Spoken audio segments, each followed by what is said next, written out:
I had been on the Planning Commission for a term also, and I learned so much. So I started out by being a neighborhood complainer. I was a citizen who saw things going on and thought, that's not going to be good for my area. That's not going to be good for my neighborhood. And so I started communicating with the city. And we actually preserved our neighborhood from some changes that were going to really be adverse. And they would affect the quality of family life. Which solid neighborhoods, those are family neighborhoods. To raise children safely and happily, you need secure neighborhoods. So we were working for all that, and we did achieve that. And from that work, I was asked by a member of the council to apply for the Planning Commission, and I did, and sat on the Planning Commission for 5 or 6 years, I don't remember. In that time, I worked on subcommittees to create some new ordinances. One of those was an ordinance to protect the tree canopy because of environmental issues. We also wanted to protect water resources. So we had an aquifer protection or wellhead protection, and that was for public wells, so that certain kinds of activity, commercial or industrial, that use certain deadly chemicals could not be located near the wellheads. And that was, of course, to make sure that we didn't get contamination. And there was an archaeological preservation, because archaeology is a hobby of mine, although I haven't had time for that for many years. But I am actually a trained archaeologist in that I can be in the field on digs, and I have the credentials and certificate for that, but I do have to work under a PhD. I went to Clark College, so I was in banking for 13 years. I was very successful. I loved banking. I did a really good job there, and I received regular promotions from that too.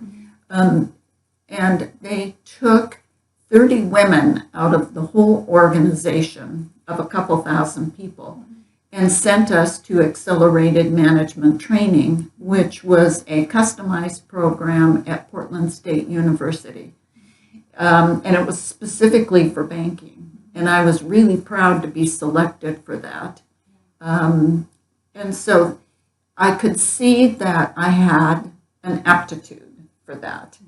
And I was really interested in it. And I was pretty good at it too. So, but as time went on and the organization was being consolidated, and there were some buyouts and so on and so forth, the organization was changing. And what I realized is, without a full college degree, my future would be limited. So I could go anywhere in banking, but what if I wanted to do something else? And frankly, my dream was always to be an attorney. So I knew that I needed formalized education. And at the same time I'm coming to those conclusions, my husband and I were waiting for a family, and that had not happened for a long time. And the prospect of that ever happening wasn't good, apparently. So I went back to work for a former boss and did some executive level consulting, which I really enjoyed, and then suddenly didn't feel very well and had the most wonderful surprise of expecting a baby. And so I worked through to 9 months and then stayed home. My husband worked for a national corporation, and we were making it on one salary. That's what we did. And I was invited to go back to banking. I had a really good job offer, but I realized that the the baby was a treasure and needed to grow up to be civilized and a good human being, which he has.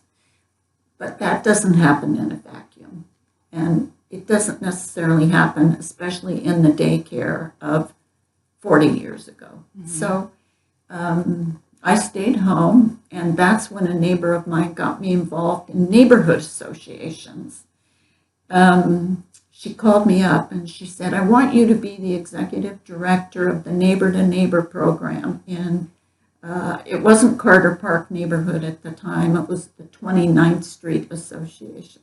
So I said, I don't have time for that. I have a baby.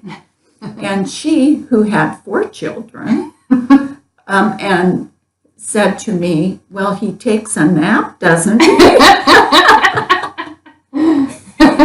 And so she brought me over a notebook, and it was at the beginning of a big recession in this country.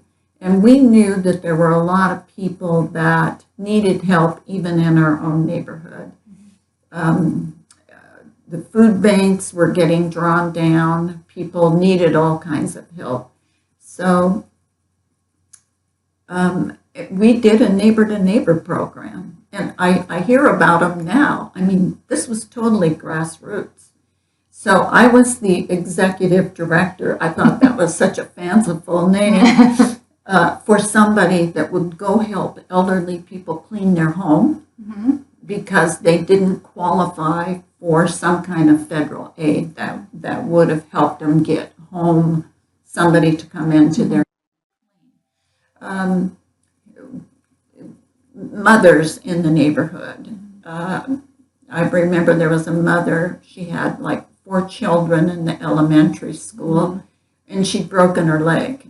And so we made sure that at least every other day a meal got over there in the afternoon.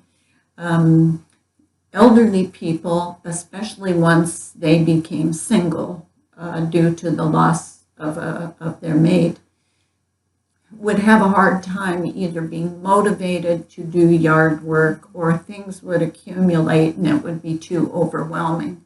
Well, we'd scout around and find somebody to go mow their lawn.